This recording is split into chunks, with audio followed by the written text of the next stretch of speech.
Hey everyone, this is Greg Robinson with Terminal 2W. Coming up, a few travel hints.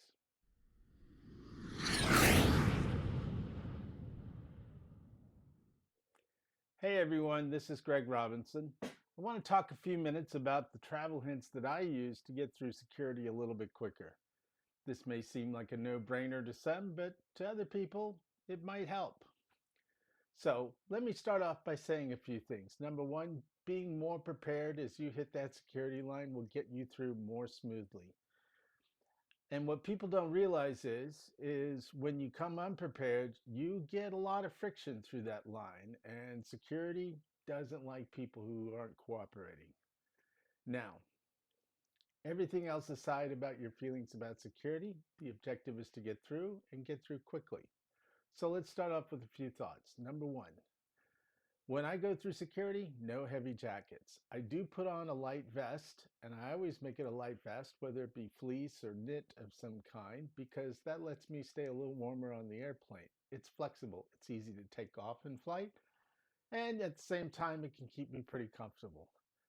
What I'd also do is just take a slightly heavier jacket with sleeves, and I use that jacket as something to put on over it as a layer. And believe it or not, that covers me for about 90% of the time.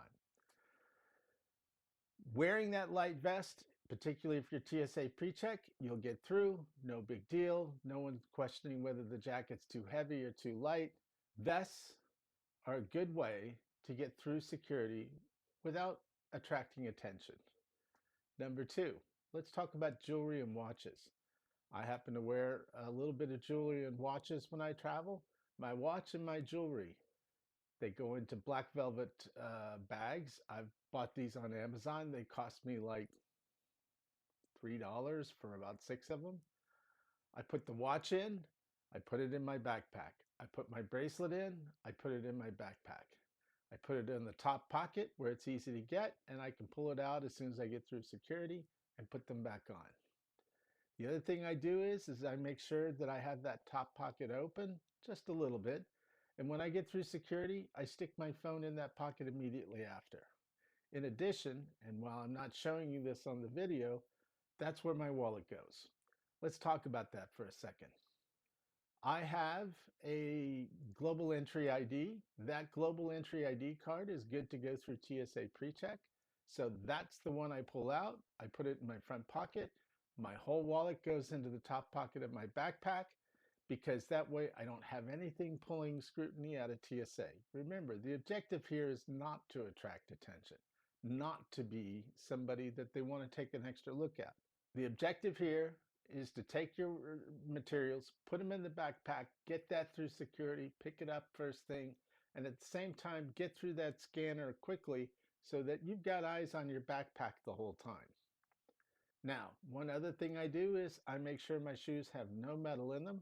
I wear slip-on shoes because they're easy to put on and take off, particularly if you're overseas and somebody asks you to remove your shoes. And you don't have to find a bench or something else to put them on easily. Moreover, they're easy to take off and put on when you're even in flight. Now, I don't advocate taking your shoes off and sticking your feet up on the armrest of the seat in front of you, but it can be comfortable, particularly if you're in business class, to take your shoes off and just be a little bit more comfortable as you sit in your chair. And being able to slip those shoes on and off is a real plus. That's all I've got for this time. Thanks very much for watching. If this video helped you or provoked a thought or two, please consider liking, commenting, and subscribing to the channel. Thanks so much.